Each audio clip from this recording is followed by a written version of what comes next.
যোৰহাট জিলা অনুসূচিত জাতি ছাত্ৰ সন্থাৰ উদ্যোগত আহ্বান কৰা হয় এখনি সংবাদমেল। উল্লেখযোগ্য যে অনুসূচিত জাতিৰ জাতিগত প্ৰমাণপত্ৰৰ জালিয়াতিৰে চাকৰি কৰি থকা লখিমপুৰ চিকিৎসা মহাবিদ্যালয়ৰ সহযোগী অধ্যাপক ডাক্তৰ পল্লৱ বৰাৰ জাতিগত প্ৰমাণপত্ৰ বাতিল কৰিলে যোৰহাট জিলা আয়ুক্তই। আজি আমি সংবাদমেললৈ আমন্ত্ৰণ জনাই অনা আমাৰ যোৰহাট জিলা বিভিন্ন বাতৰি কাকতৰ বিভিন্ন পৰ্টেলৰ আমাৰ সংবাদকৰ্মীসকলক আমি পোনপ্ৰথমে অভিনন্দন জ্ঞাপন কৰিছোঁ। আপোনালোকক ধন্যবাদ জনাইছোঁ। বিভিন্ন সময়ত আপোনালোকে অসমৰ জাতীয় জীৱনত বিভিন্ন সমস্যা আজি উপস্থাপন কৰাৰ লগতে বিভিন্ন সমস্যা সমাধানৰ ক্ষেত্ৰত আপোনালোকেও গণতন্ত্ৰৰ মাধ্যমেৰে অসমৰ ৰাইজৰ হৈ যি আপোনালোকে অৱদান আগবঢ়াইছে সেয়া সদায় চিৰস্মৰণীয় আৰু সদায় গণতন্ত্ৰ মূল স্তম্ভ হিচাপে আপোনালোকে সদায় গণতন্ত্ৰ প্ৰতিষ্ঠাত যি আহিবৰ চেষ্টা কৰিছে তাৰ কাৰণে আমি আপোনালোকক ধন্যবাদ জ্ঞাপন কৰিছোঁ। আৰু আজি আমি আপোনালোকৰ গণমাধ্যমৰ জৰিয়তে আমি আজি এটা বিষয়বস্তু এটা অতি স্পৰ্শকাতৰ বিষয় আজি আমি আপোনালোকৰ জৰিয়তে অসমবাসীক জনাব বিচাৰিছোঁ যে একাংশ লোকে অনুসূচিত প্ৰমাণপত্ৰ ভুৱাকৈ চোৰাং আৰু জালিয়াতিয়ে সংগ্ৰহ কৰি বিভিন্ন সময়ত অনুসূচিত জাতিৰ বাবে সংৰক্ষিত যি সুবিধা আছে সেই সুবিধা গ্ৰহণ কৰি আহিছে। আৰু আমি সদৌ অসম অনুসূচিত জাতি ছাত্ৰ সন্থাই ইতিমধ্যে প্ৰায় ৩০০ৰো অধিক লোকৰ ওপৰত আমি অভিযোগ দাখিল কৰিছোঁ আৰু বহুতো অনুসূচিত প্ৰমাণপত্ৰ বাতিল হৈছে। শেহতীয়াকৈ যোৰহাট জিলাত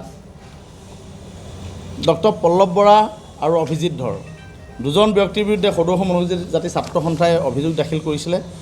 আৰু অনুসূচিত জাতি ছাত্ৰ সন্থাৰ অভিযোগ ক্ৰমে আমাৰ যি ৰাজ্যিক পৰ্যায়ৰ পুনৰ্নিৰীক্ষণ সমিতি অনুসূচিত জাতি জনজাতিৰ প্ৰমাণপত্ৰ তেওঁলোকে যি পৰ্যবেক্ষণ কৰে তেওঁলোকৰ ওচৰত আমি অভিযোগ দাখিল কৰিছিলোঁ। আৰু তেওঁলোকে আমাৰ অভিযোগৰ মৰ্মে তেওঁলোকে ডক্টৰ পল্লৱ বৰা আৰু অভিজিতৰ দুখন অনুসূচিত প্ৰমাণপত্ৰ বাতিল কৰিছিলে। এই বাতিল কৰা প্ৰমাণপত্ৰ দুটা অৰ্ডাৰ আছে। এটা এইটো হৈছে আমাৰ অভিজিত ধৰ, এইটো হৈছে অভিজিত ধৰ, আৰু ইয়াতে আছে এই দুখন।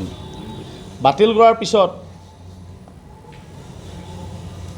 আমাৰ ষ্টেট লেভেল স্ক্ৰুটিনি কমিটিয়ে ৰাজ্যিক পৰ্যায়ৰ পুনৰ্নিৰীক্ষণ সমিতিয়ে যোৰহাট জিলা আয়ুক্তক এই প্ৰমাণপত্ৰ দুখন যোৰহাট জিলাৰ পৰা ইছ্যু হোৱাৰ কাৰণে তেওঁলোকে বাতিলৰ নিৰ্দেশনা প্ৰেৰণ কৰে।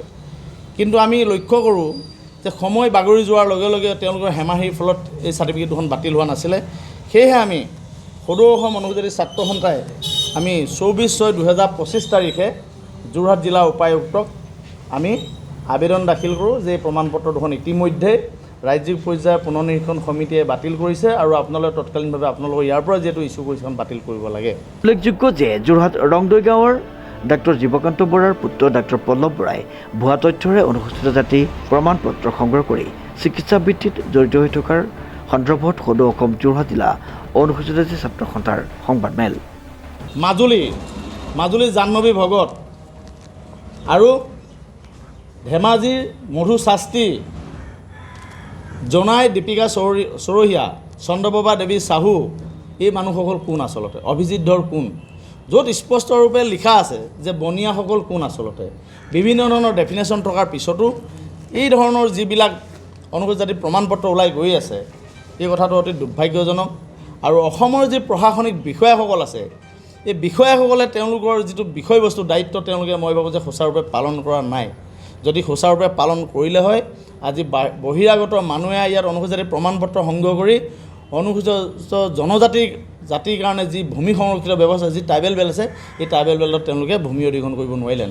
আজি আপুনি চাওক যে এজন খিলঞ্জীয়া অসমীয়া মানুহে যদি এবাৰ উপায়ুক্ত কাৰ্যালয় বা এবাৰ ৰাজচক্ৰ বিষয়ালৈ যে অফিচলৈ যায় এখন কাগজৰ কাৰণে তেওঁ তাত বান্ধি খাই লাষ্টত সেই ৰাস্তাটোকে ত্যাগ কৰিলে, তেওঁ সেই কাৰ্যটোৰ পৰা আঁতৰি আহিব লাগে। কিন্তু অতি দুখৰ বিষয় যে বহিৰাজ্যৰ পৰা তেওঁলোকে ইমানবোৰ নথি কেনেকৈ সংগ্ৰহ কৰিব পাৰিছে এই একমাত্ৰ হৈছে যে আমাৰ যিটো প্ৰশাসনিক যিটো সোপাঢিলা নীতি বা প্ৰশাসনিক বিষয়াসকলৰ যিবিলাক তেওঁলোকৰ অদক্ষতা, তেওঁলোকৰ যিটো এইটো লেক অফ নলেজ বিষয়বস্তু তাৰ কাৰণে তেওঁলোকে ল'ব পাৰিছে বুলি আমি সন্দেহ প্ৰকাশ কৰিছোঁ। আৰু তেওঁলোকৰ যথেষ্ট সুৰুঙা থকাৰ কাৰণে আজি লৈছে।